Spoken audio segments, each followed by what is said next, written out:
everybody. Good morning, good afternoon, good evening to everywhere, wherever you may be, somewhere across our lovely world.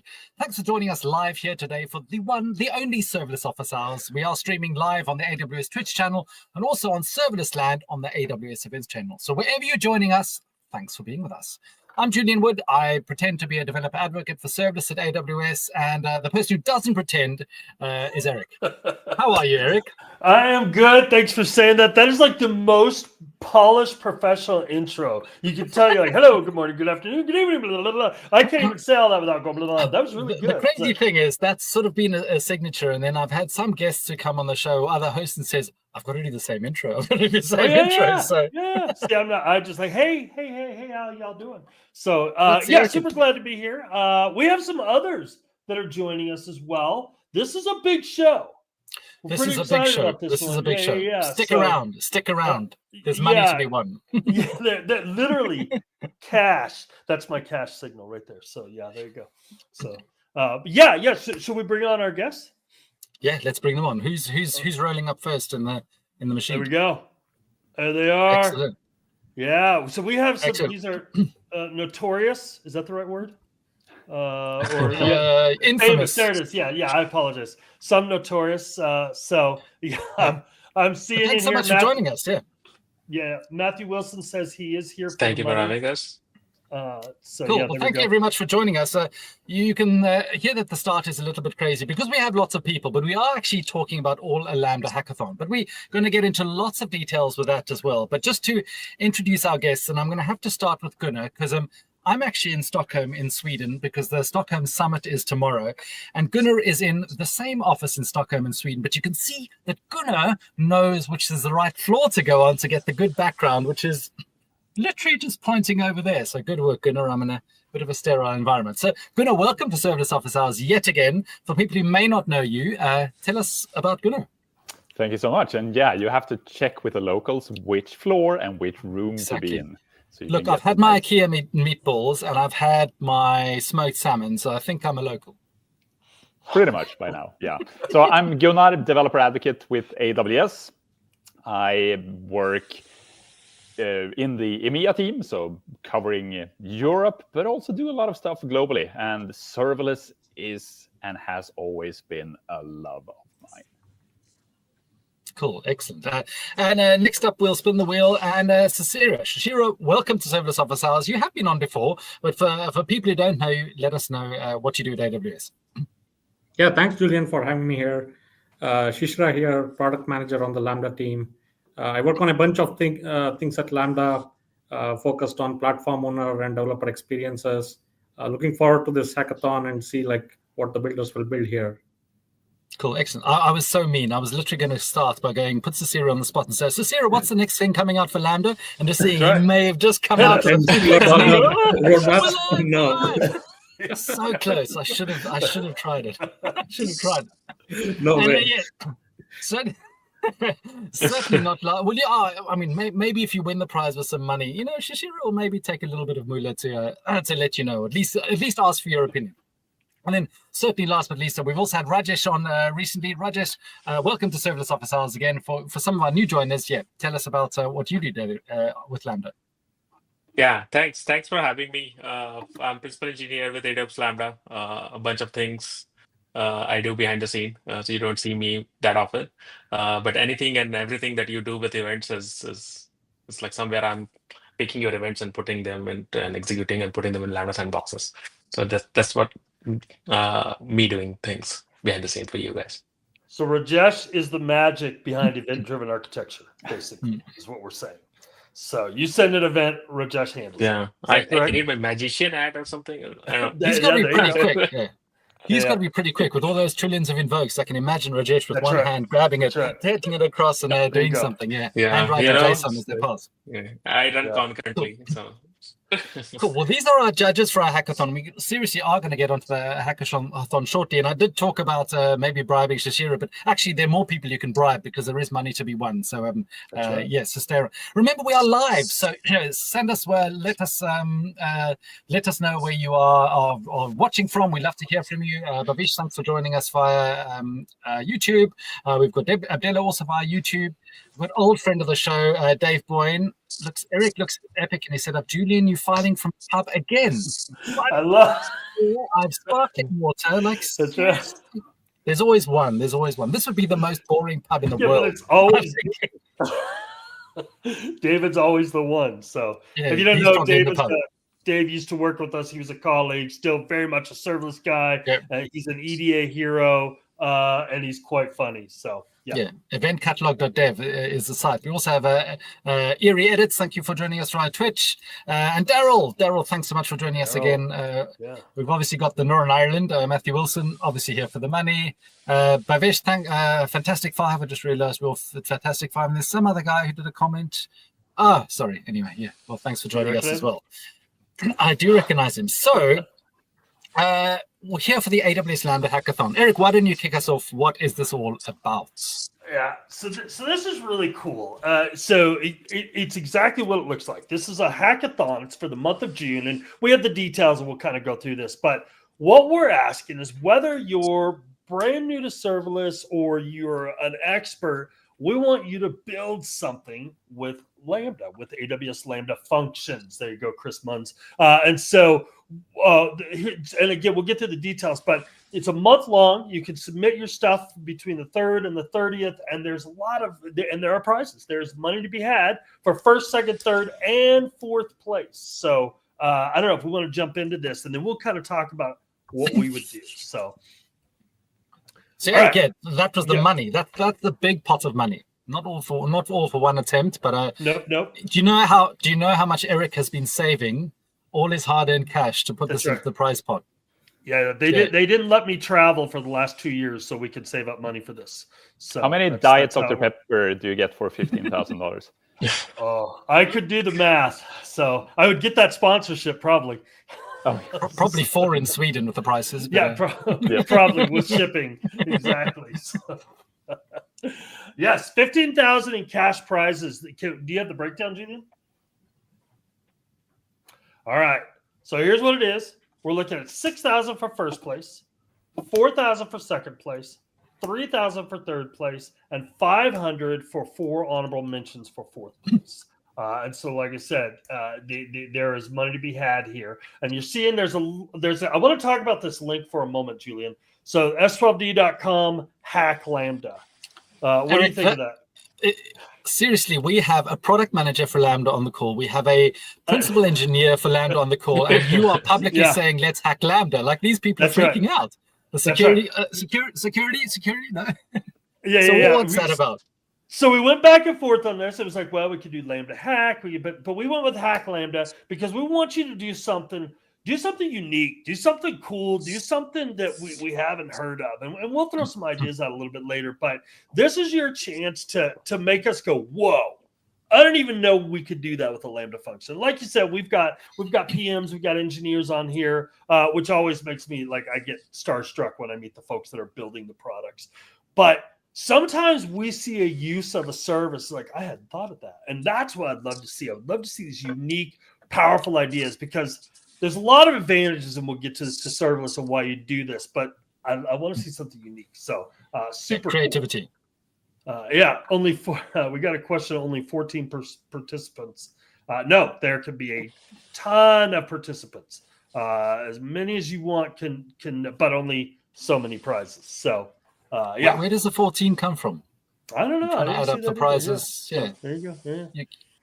Anyway, okay. All right. So here's your mission, okay?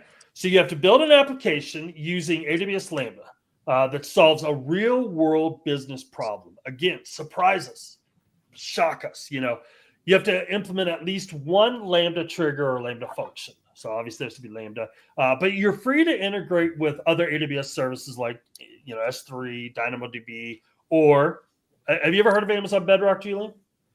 I have heard of Bedrock. We are not allowed to speak on serverless office hours without mentioning Bedrock a few times. There we go. We've been playing with Bedrock earlier today. Right. In fact, I'm doing a talk at the Stockholm Summit tomorrow, which talks about partly with Bedrock. So yeah. So let me ask you this. All right, Cicera, if you were building, what services do you think you would be using if you were building something? I mean, obviously Lambda, that I have to say. You have to do that. It's like, open to all, right? Like we want to see like what integrations customers. I mean, we typically see like things like all the databases, DynamoDB or like Kinesis, Kafka, like these things. But we want to see like what other unique things customers or builders can build and surprise us. So. Yeah. Very, very true. I would do step functions. I love me some step functions. They are kind of my go-to. I love having step functions orchestrate my Lambda functions, so on and so forth. So I think that's what I would do. Anybody else? I would definitely do something with Bedrock. I know. Yeah. I know. I kind of have to, but I would, because these days that is all the rage, I'd say. But I would try to take it a bit further than what we typically see. It's not just summarizing documents or generating images. Right. Try to think of what's next when it comes to generative AI and use Lambda to achieve that. All right. So Gunnar, let me ask you this. What is Bedrock?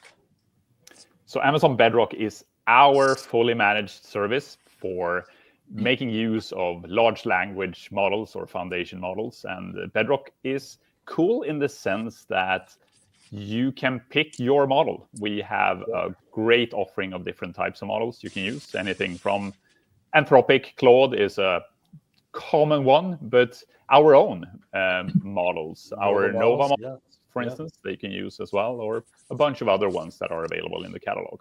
So it makes it easy to build generative AI applications. For a Diet Dr. Pepper on me, who knows how many models do we have on Bedrock? Oh, yeah. Tell us in the chat. Yeah, put it. No, I can't send it out. In fact, you get two Diet Dr. Peppers. Yeah, if you get two Diet Dr. Peppers if you I manage meant to for write everybody on the panel here. This is not cool. So, yeah, 100. Yeah, that's right, Daryl. Yeah, there's something like 140. Yeah, there's well over 100. There's even, and I love this. There's even a model called the Jon Snow Labs models. Did you know that? What? Yes, yeah. They're medical LLM models. Yeah. I just thought I had no idea until I thought the name was cool, so I had to look it up. So, yeah, I'm seeing do more step functions in here. So, yeah, definitely. Rajesh, what would you build? Or not build, but what services would you use? We'll get into what would you build in a little bit, but like all the rage is around like agents, right? Like, and I've been playing with it, like, and using lambdas and building agents. Like, I think these are like perfect fit. So I would like to like see people building, like using MCP. Like we recently launched like a way for you to like play with your Lambda functions, create Lambda functions, deploy them. So I would definitely love to see someone going crazy with it and like what they can do with Lambda function as agents. That's a really interesting topic, the MCP. It's because obviously, sitting around the dinner table, my daughters are like, "Dad, I built an MCP." That's not true, but it is that popular. I mean, people are just, I mean, it's the hot topic. And so, what's interesting for us is, of course, you can build MCPs on Lambda functions, but then we also built an MCP for serverless to help you with serverless, that kind of stuff. So, yeah, Rajesh, in fact. Do you want to just take us through what you know about that the serverless MCP server, because that came out last week? Let us know what you. It's not a trick question. If let us know what you know about the serverless MCP server, because that is cool. Yeah, like some of the things I think we recently launched, so like there may be a few details that I may miss, but basically it's an idea for you, like if you want to build a serverless application, then like you have all the tools available at your hand. All you have to do is like use that MCP server, serverless MCP server, and use that to like write your Lambda function. Like now you don't have to like learn about like, okay, you have to use Boto and like import these libraries. All you have to do is like maybe SAM to some extent, I guess. I think it hooks up the SAM. I would have to check, but like you can go and then start building your application. I think I was just trying it out, and I wrote my agent using this like MCP servers that we launched in like four or 5 lines of Python code. So it's as simple as that. And then like, and again, I build some crazy things here and there where like my personal stuff is like, okay, go and send this email going through my chat history with this person so that he knows that. Like, so I built that simple agent, which actually extracts my email and then writes that. So when you see my message, I'm writing it. I promise. Still, I'm not there yet, but like eventually that will happen, I guess. So yeah, This go. this sounds like Yeah, I something know. from the show Silicon Valley, right? Where it's actually not Rajesh responding to Slack messages anymore. Yeah. I know. Like yesterday we were talking about, right, like how to have like an MCP server for like Slack channels. I know, like that would be so awesome, right? Like I'm We added to were. like hundreds That's of right. channels. Right? Yeah. Yeah. So 'Cause, it's yeah. Go ahead. I'm sorry. yeah, it's a cool idea. Yeah, no, it's a cool idea. Like go and scrap. Like I think there are public APIs available. Go and work and like maybe this is a cool idea to build. Yeah. Cool, yeah. Yeah. I mean, and just to like the serverless MCP server has a whole bunch of tools. And if you don't know what MCP is, it's a way for you to use local tools that can connect to an LLM and do some cool stuff. So the serverless one, it's actually got some SAM tools, so you can init, build, deploy, and locally invoke. So instead of having to know, all the intricacies of SAM, init, you can just tell your LLM locally run this or initialize a function, initialize an app, and it's going to do that. It's got then a second bunch of tools about web app development, and this is using the Lambda web adapter, and you can also connect to CloudFront and do custom domains and DNS and all that kind of thing. So this is just, again, you use natural language, and this is going to build stuff. Also, it's got some observability built in, so you just say, get my logs for this function, or get my metrics, or do whatever in natural language, and it's going to work out how to connect to CloudWatch, get the metrics, return it, and do everything all over. And then actually the last, but I think the coolest kind of thing is it's actually got some guidance and best practices built in. So this is advice on when to use Lambda for maybe specific runtimes and use cases, which AIC tool may be the best one to use, some example SAM templates to be able to use, some help, and all this kind of thing. So yeah, really cool MCP server. I know somebody did ask for the link. I'm not actually logged into one of our channels. Eric, if you can do the magic, then that. Awesome. Thank you very much. So yeah, that's the link over there. So yeah, we're there. Yep. So that's our MCP stuff. So let's talk about, and I'm going to get back around to the building stuff. We also have some questions coming in, but can we go to the next slide? Because we want to see how we're going to be, what the submission needs and how they're going to be judged. So, again, and by the way, the 14, we solved the 14 solution. Rajesh actually solved it. That's how many people have signed up already. We've only had it open for like an hour, and we've had actually 15. It's up to 15 now. People have signed up, and we have more applicants coming in. They'll be piling in between now and you have until the end of June to do this. But all right, so here's what you need. When you are finished with your project, you need, number one, a public code repo that we, as your beautiful judges here, can look at. There's 4 beautiful judges and another one here. So, and then we have, you need a detailed README showing how it works. So we'll probably deploy and run your application. So we need to know how. If I can't deploy it, it's not going to work. So, and then a 3-minute demo video seeing it in action. And we're not asking you to be professional cinematographers like Jeff, our wonderful who runs our manager who runs all this for us. But we just need a video saying, here it is, and here it's in action. What makes it unique? Those kinds of things. So those be creative with that as well. Yeah, I mean, say why it's cool, why you think this app is cool. This is your chance to sell your app and see think while it's cool. So we have a question of what language. That's the beautiful thing about Lambda functions is you can do any of the supported languages, or if you want to get crazy, you can do a custom runtime. So yes, TypeScript, JSON or JavaScript, Python, Rust. Yeah, there is a basic layer. There's a basic runtime. So yeah. So if the Lambda Hackathon winner is going to be a COBOL program, then that is going to be impressive. Yeah, that's right. There is a COBOL layer. That's right, Daryl. There is a COBOL layer created when we first did the custom runtime. So, all right, and then finally, if you want to go to the next slide, Julian. Here's how we're going to be looking at it. Okay, so number one, we're going to look at the quality and creativity of your idea. Okay. And that really ties into the quality does the architecture and serverless best practices. So, you use them wisely, use them effectively, and then the overall completeness of your solution. How far did you get, right? So we want to see a full finished, or as close as you can to a finished project. And that's how we'll be judging these. We've got some questions coming in here we'll get to we'll go through the questions here in just a minute. But anybody else have anything on this, on what they're, as judges, what you're going to be looking for? I mean, these are the three things, but how are you going to approach this? Well, I think what was mentioned earlier was the README. I think that is one of the key points initially. That it is a clear and detailed README, and that it's well documented, so we can actually, like you said, deploy it and test it, and then also understand what it actually is. So I think that's just the first checkbox to make sure that that is in place. So having good documentation. Yeah. But besides that, it is the I think the technical implementation is an important part of it. Make sure that there is strong technical implementation. There was a question about if using CDK, or I guess if it's SAM or Terraform. I don't think that matters really. Nope. I think as long as you're able to deploy it, that is the key, and using infrastructure as code, of course.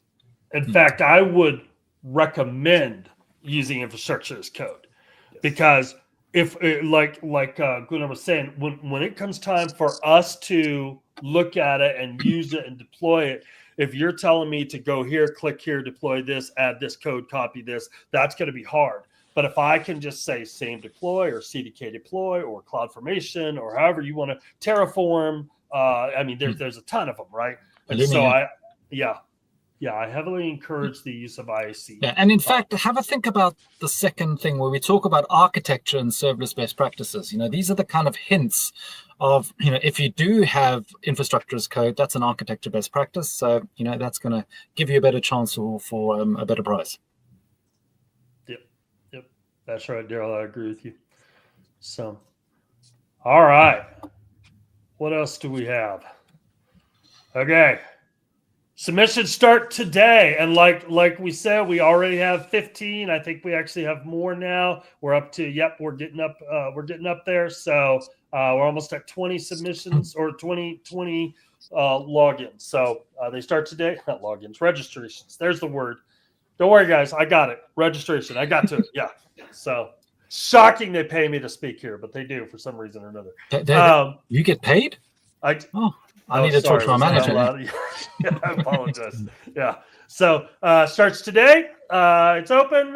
There's the link. The Hack-Lambda submission between 3rd of June and the 30th of June. So if you want to do a last minute, but I suggest starting today. All right. What's next?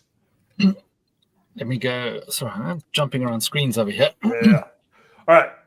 So one thing I want to say, though, is every Tuesday for the month of June, you're going to see some of these yahoos and myself. You're all yahoos. It's a word of I love you. So, but we're going to be meeting every Tuesday, same time, same place, to answer questions. For example, we're going to go through and answer questions here. So this is one way to get support, right? So come to Serverless Office Hours. Ask your questions. We'll also be presenting some different things, like how solutions architects would approach this. How do you use Gunnar? I'll have you talk about it in a minute, but how do you use something like Q to help build this? And how do you use IAC and what's the right approach? Things like that. So this would be a great place. So every Tuesday, the month of June, 11 to 12 Pacific time, we will be here and we'll have some experts, some actual experts, not Julian and I, but actual experts on the screen to help out with this.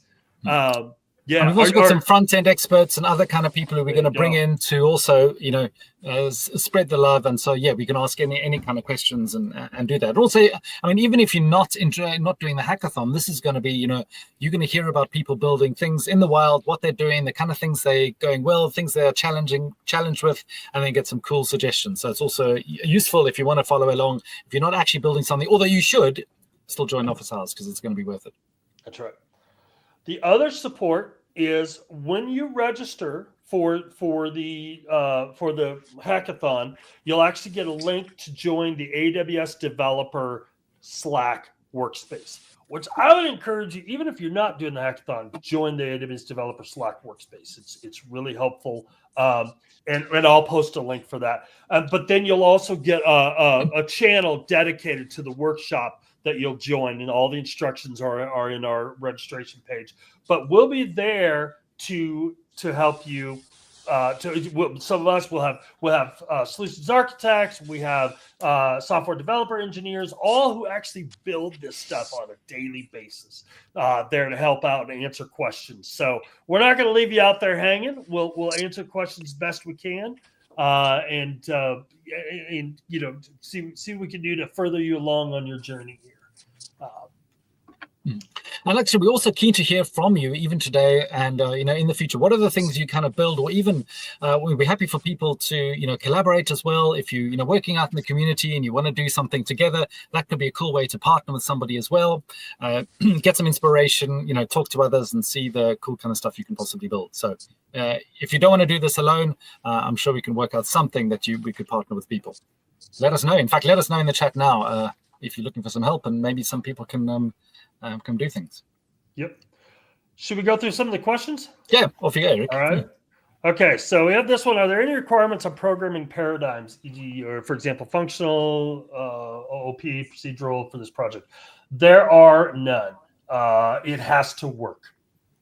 So I think that's the main thing. And however you like to approach this, I don't even know what some of these mean. Let's just put that out there. So I encourage you to build. Here's some interesting things, and let me kind of go around the room here. And I'll start with Rajesh. Rajesh, if you were building how, and I may already know the answer because you gave us a hint in your role here. What programming paradigm would you use to build something?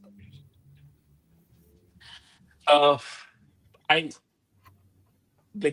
don't think I start with that like any specific thing in my mind. It's mostly the object. It's like my goal is to achieve something, and then a lot of like abstractions are built in such a way that like you can't go wrong.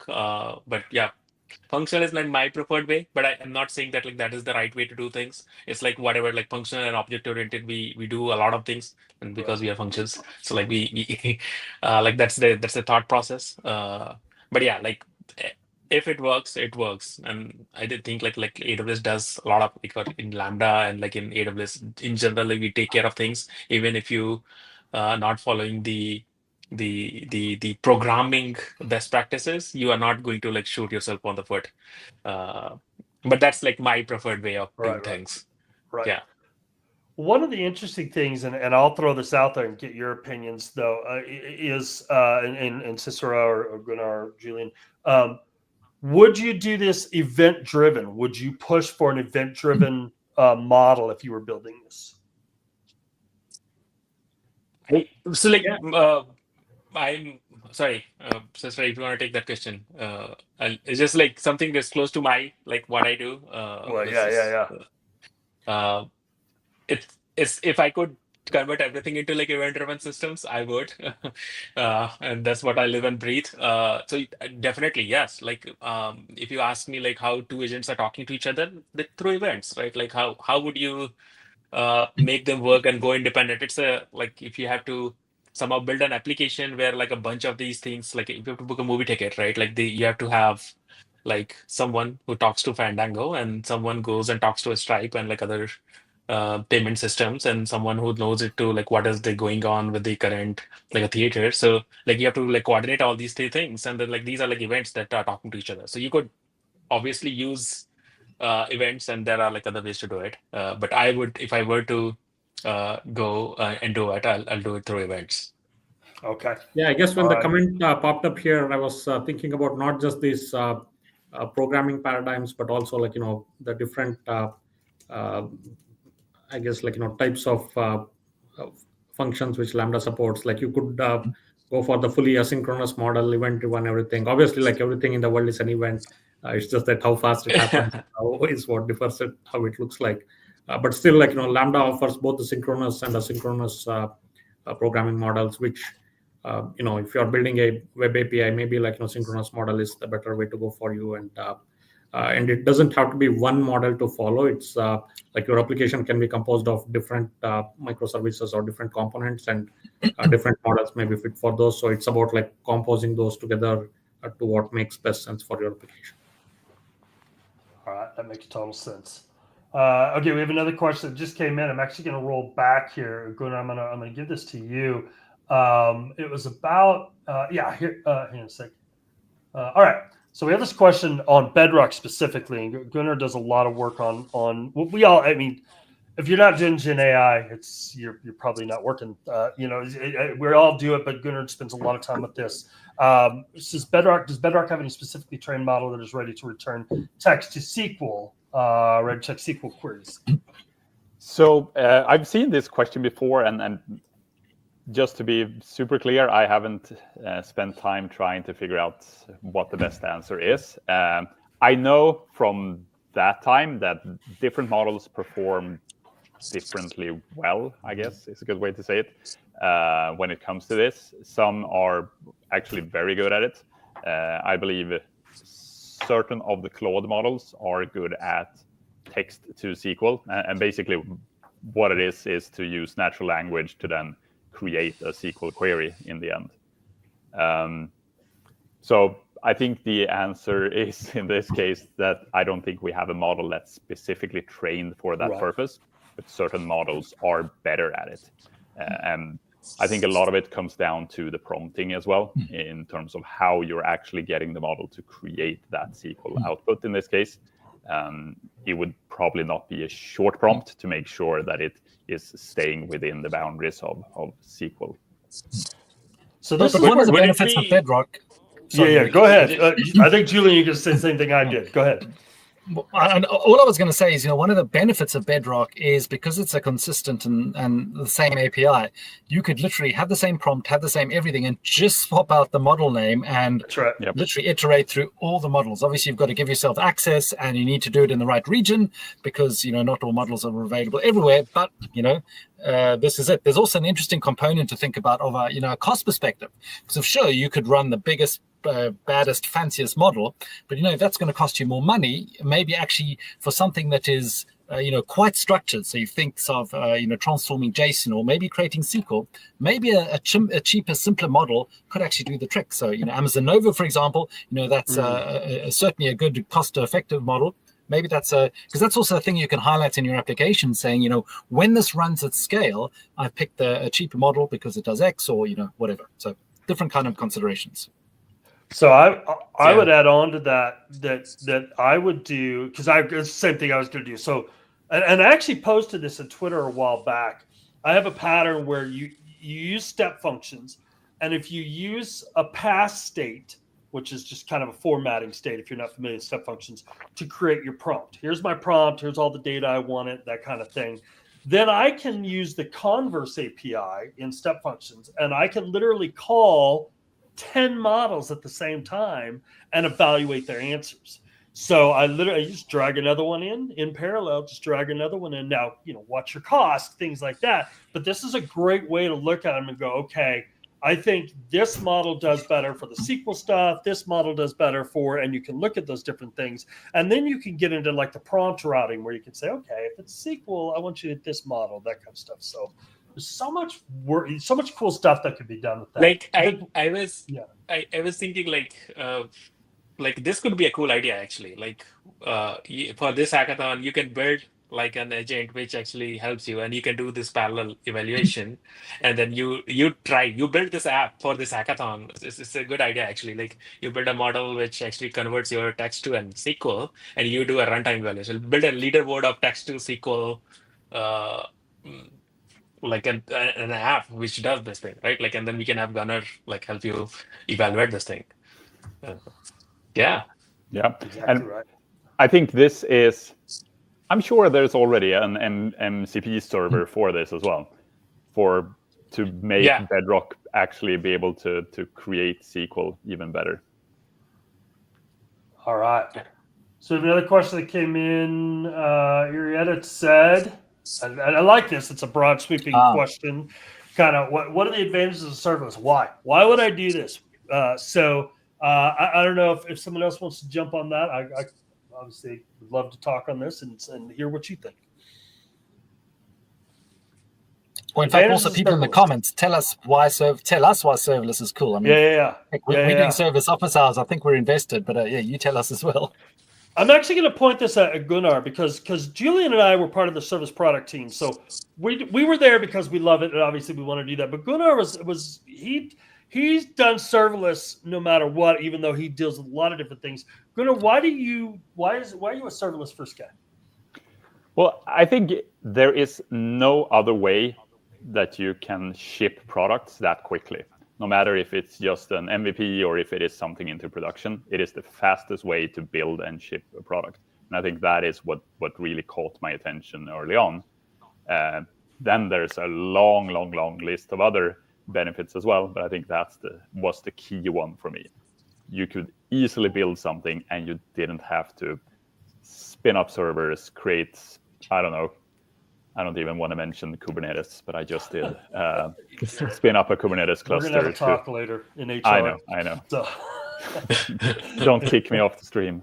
No, but jokes aside, it's just a super quick way to be able to get things. Oh, sorry. Gunnar got kicked off the screen. No, we'll bring him back. That was rude. Technical, yeah. Kubernetes. First strike. So. Yeah, we've got. Yeah, I think you hit it on the head. Especially, if you're moving fast, and tell me an industry that moves faster than the Gen AI. From the time we started this stream to now, there's been 13 major changes in Gen AI. Right? I mean, don't quote me on that, but it changes so fast. This ability to flex and move are really critical. And same with anything else. I love Voodoo DeHill answered the question basically with services better than everything. So we're done. Have a good day. We'll see you later. But there was a follow-up. Oops. We had it was stuff coming in while I'm hitting it. So no ridiculous platform team required. Yeah. Okay. High availability, scalability. Yep. Very much so.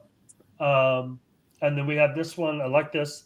Serverless makes your resource like Lego blocks, as well as being able to develop and deploy with high agility. Lastly, you don't have to think about your infrastructure much, almost like plug and play. Some great things that are going on. So, yeah. I also think that as a developer, our focus is the code and it is on the business value, basically. And I think that is one of the benefits with serverless, that you can just focus on that piece, the thing that in the end hopefully brings in money, what makes your company different. You don't have to spend time on that other stuff. Yeah, and I'm just going to bring up Max Day. Well, welcome, Max. Maxime David, who runs a website that basically targets how fast Lambda runs from cold starts. And he now works with the Lambda team, so awesome to have you with us. But yeah, obviously a bit biased, but runtime patching is pretty powerful. Ship code and don't worry about upgrading the OS. And that sounds right from the beginning, because Lambda updates your function and you get stuff updating. But one of our big sort of guru boss, Usman Khalid, who basically runs all of Lambda, if not more at the moment, he mentioned something in a meeting we were having recently, which really made me think. And he said, Lambda, because Lambda has whatever, isn't it, trillions of invokes in a month or whatever. And I don't know how often we actually do the runtime patching per month or what happens. But he says, Lambda's probably updating, is probably one of the biggest software updaters in the entire planet. And if you think about it, all the millions of Lambda functions that are running, that are continually being upgraded without you having to do anything, without you having to ship any code. And this is happening globally, mostly safely. I mean, under the hood, if you think seriously, Lambda is, migrating minor versions of Node, Python, Java, all these kind of things behind the scenes and upgrading your software. I mean, this is at the scale that Lambda runs, to think how efficient and clever this works. That's an amazing. So Usman made me think. That's why he's the big boss, because he makes you think about the bigger impact. Yeah. All right. So we had another question come in. If y'all are ready to move on here, this one's a little long, but I like the question. There's some thought that needs to go into this. It says, what do you guys think about fat lambdas? Well, all right. So we may need to explain what that means in just a minute. We're not insulting anybody on this. So Let's take the MCP example. How does AWS see this? Lambda per tool or one or several fat lambdas? MCP is quite client-facing, so for no additional latency, we need quite good mitigation for cold starts. Yeah, we can provision lambdas, but per tool provisioning would cost a lot. Don't get me wrong, we love Lambda in back-end jobs. So the basic, if I were to summarize this, so the idea of a fat Lambda is a Lambda that handles everything, right? And I use the term fat Lambda, but I use PH because I think it's cool. But fat Lambda is this idea of running like an express app in a Lambda function, or so everything's in there. And this isn't just for Gen AI. It's spread across any workload. We kind of have this balance of how do you break it down. But I do like the Gen AI questions because, like, okay, we want a balance that says we're going to invoke a Lambda enough so there's no cold starts, but we want to keep it, we want to keep it. We want to be efficient and cost efficient in that. Any thoughts on this? Throw it out to the panel here. How would you approach this? How do you think about building these up?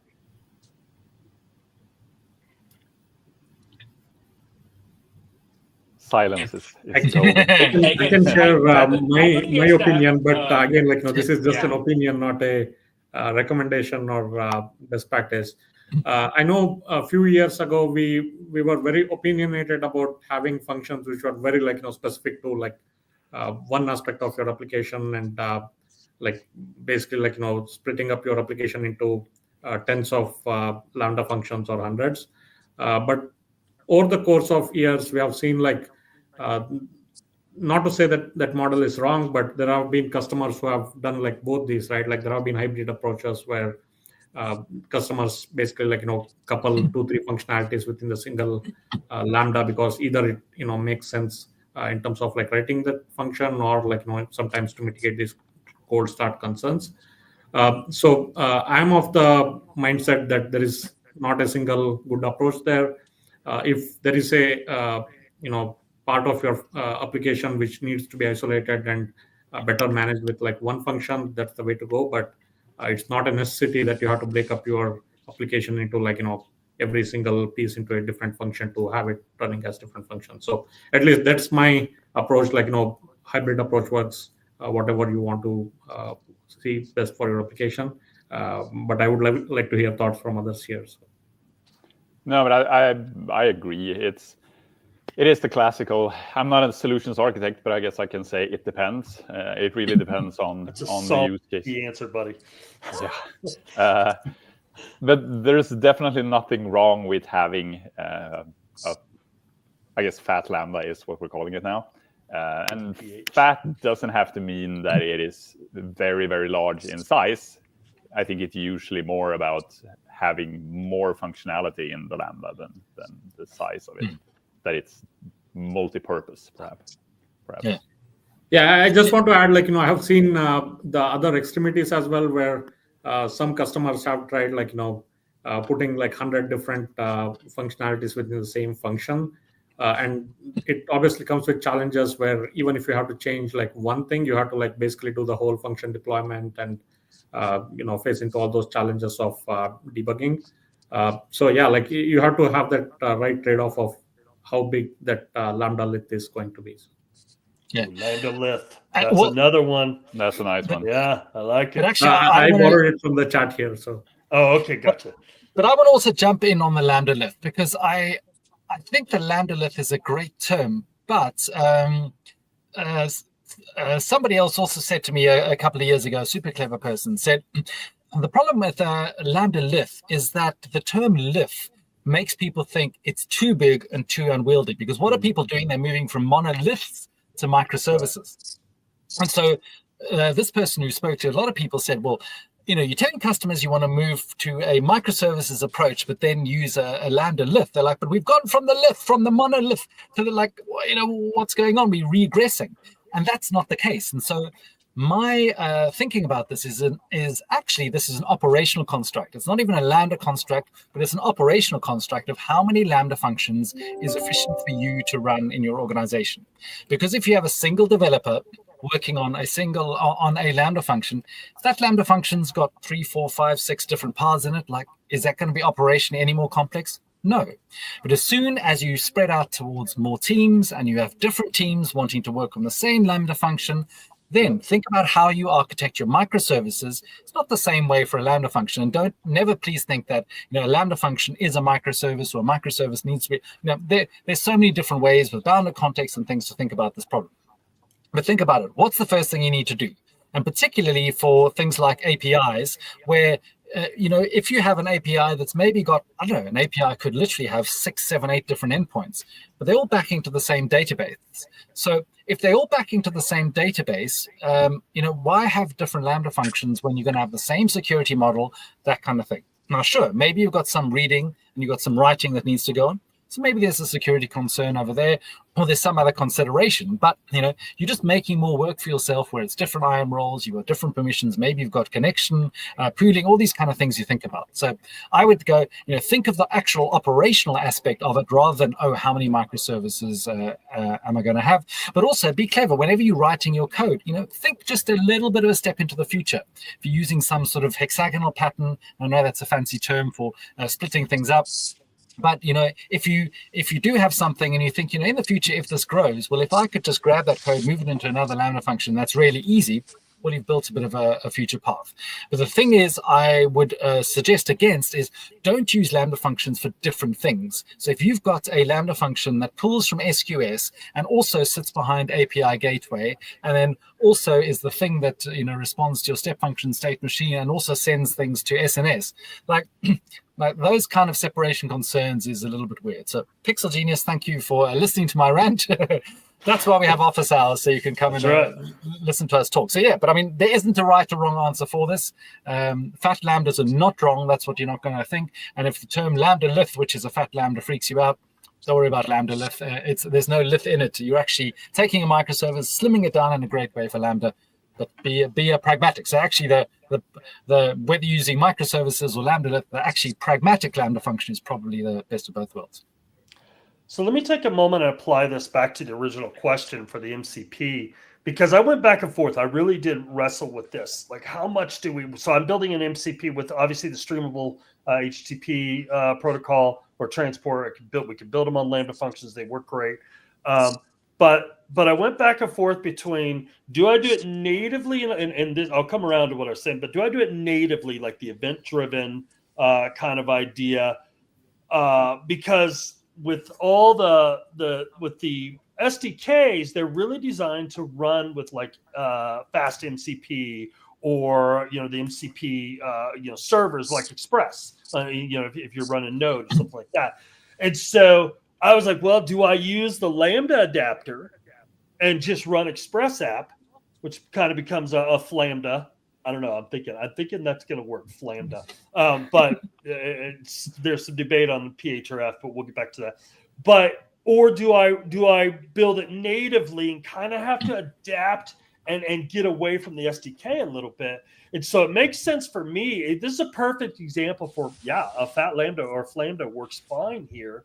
And it's not so much the size, but handling multiple things. And for the MCP service, it actually works really well. We have Serverless Express, which you can run Express on, or you could do the Lambda adapter, which works with any language. So great question. Yeah. That lots of good questions or lots of good. So one other thing to add in, the part of the question, I will just bring it up quickly, was actually talking about the cold starts. Yes. So additional latency, we need quite good mitigation for cold starts.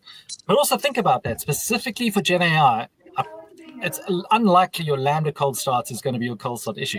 Your LLM is going to take a while to come back. It's going to take some time. It has to do some thinking. So, I do see some people over-optimizing for fixing cold starts for Gen AI workloads when, cold starts in terms of a latency perspective isn't your biggest issue. Eric, you and I did an event in SF a couple of months ago by now. Yeah. Serverless and generative AI, and just showed how good of a match it is. And something we discussed there was the asynchronous versus synchronous approach when using generative AI. Yeah. And just like you said, Julian, many times it actually needs to process before you can get a reply. So thinking about how you're approaching that, no matter if it's a chatbot or something else, is definitely something worth considering, which then also obviously has an effect on how long your Lambda function is running and filling in the end and so on. That's right. Our general rule, and I love this, and I'll throw this out when we talk about it. I know we're running out of time here, but when we talk about building serverless applications, whether Gen AI, but in the reality of serverless, Gen AI is just another workload. If you think about it, and I don't mean that to bring it down at all, but Gen AI still needs data manipulation, needs data transport, needs data processing, it needs all the things that we do in serverless so well. And so you think about so what you're talking about, Gunnar, is something we think about in any workload we're doing. Is our general rule we tell people is async first. Always go async because it's much more. You can recover from async problems better than you can sync, right? That doesn't mean there's not a time and place for sync. Sync is obviously very important, but it should be a very pointed decision, right? Look, I know this needs to be synchronous. I'm going to do this part synchronous, but the rest of it is asynchronous. And the other, go back to the question of why serverless. One of the beauties of serverless is my application could be different all throughout. I mean, I can use Python in a Lambda where it makes sense. Then I could go back to TypeScript where it makes sense. I could be synchronous on these three parts, but asynchronous everywhere else. So there's so much flexibility. And that's one of the things by breaking out to microservices you get a little more of rather than running in a Lambda. I'm going to make that stick. That's going on Twitter later. I think these are some really important. So going back to your original statement, these are some really important things to think about as you start to build out what patterns, and what are important and how do I approach that. So great call up. All right. So we are. I've got a question. Yeah, go ahead. Sorry. Which would be the worst thing you could possibly build? Wrong answers only. My one is WordPress running in a Lambda function. I think that would be pretty horrific, but maybe that gets the creative prize.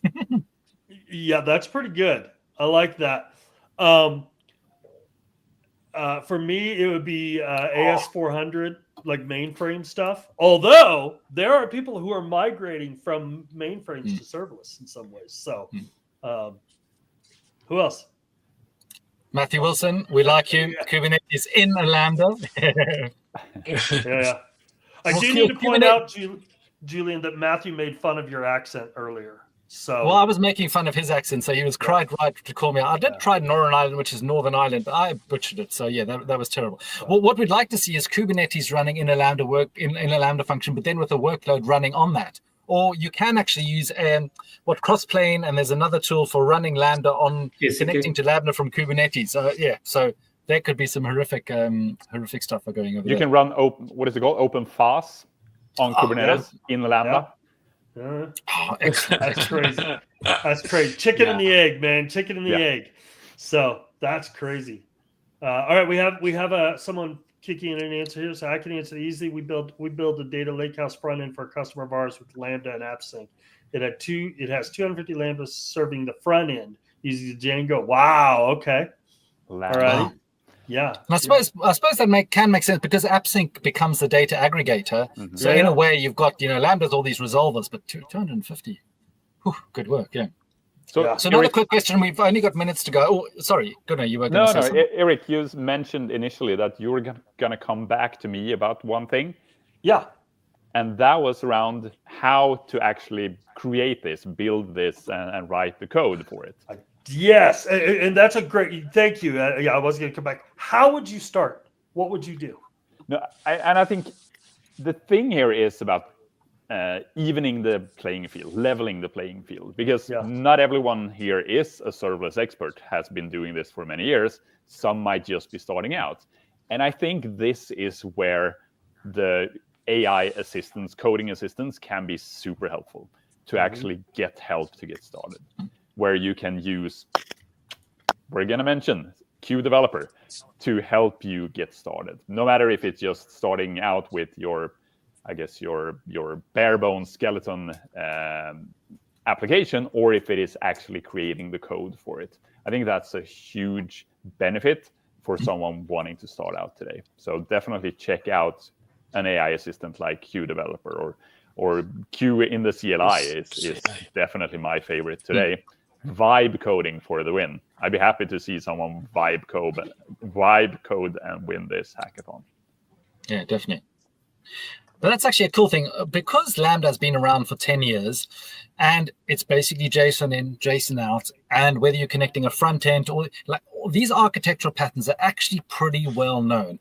What does that mean? A lot of these Gen AI models are really good at wrangling this kind of data, building front ends, connecting to Lambda, doing all the kind of stuff. So yes, we've got the MCP server for deployment and things, but there's a lot of cool stuff that, it's the Lambda part is in the bleeding edge. So the Gen AI assistants. I mean, we are talking about Amazon Q because I mean the QCLI. Also, if you haven't used QCLI, that is literally groundbreaking. That is amazing. But yeah, don't feel we are only doing AWS things. If you're using Windsurf, they got sold for some gazillions, and Cursor and Klein and all these other kind of things. If that's your favorite IDE, go for it. If you hardcore code in assembly or PHP or C++ and you do it hard coded with one hand behind your back, then go for it as well. I would also throw this out. Just a good place to start. And again, join us at Service Office Hours. Serverlessland.com is another one. Yeah. So serverlessland.com. Julian and my team has been, our team has been building this for years and has a lot of patterns. You're like, where do I start? What is this IAC thing you're talking about? We have examples of SAM and Terraform and CloudFormation and CDK and examples of how to wire things together. So this is a really good kind of a jump start or a launching pad to kind of get started with. So I encourage you with that, and then reach out to us in the Slack channel as well. So cool. Any last words? Any words of advice? Let's just go around the table quickly. Rajesh, any last thoughts that have been bubbling up in your very densely packed brain? Just like I'm just waiting for the submissions to start coming and get amazed by like what people build with like Lambda. Cool, excellent. Shashira, what are your thoughts? I'm looking for new ideas on what next to build on Lambda. So maybe some of these hackathons can give us that. That is a good point. We build stuff that you want, and so actually, if you're building something that is useful, can you imagine if that landed up in Lambda? Love it. Good. You didn't say the thing about full packed brain to me. That's almost No, we didn't. Yeah. Point taken. All right. No, I say we talked about before how easy it is to ship using AWS Lambda. That's the thing. Your first thing you come up with, build it, try it out, then come up with something else. Iterate. You can build how many things you want, and it won't actually cost you anything to build these solutions unless you actually use them. Yeah, and the only last bit I'm going to add is also have some fun. Like build some kind of things, be weird and wacky, be creative. Go for it. Yeah. So real quick, I'll wrap it up. The thing I would tell you is, and Cicero kind of nailed it on the head just a moment ago, is start with the customer. Maybe you don't have a customer, but think about a problem that needs to be solved, and then solve it. And this is the Amazon way, and this is why it works. The other thing I'll tell you, this is kind of a last minute little thing I'll just drop in. If you register for this, and the supplies are limited, but we are giving AWS credit. So you don't have to. So you get some credit to build within your account. So you open an account, you apply the credit, and this will help you build. So this is a great way to learn. And with that, I'm going to wrap us up. We are super excited. We're up to almost 25 people registered for it already. And again, it's just been open for a little bit. So check it out, s12d.com/, here it is, hack-lambda. And with that, thank you for joining us. We'll see you next Tuesday. If you need help, same time, same place.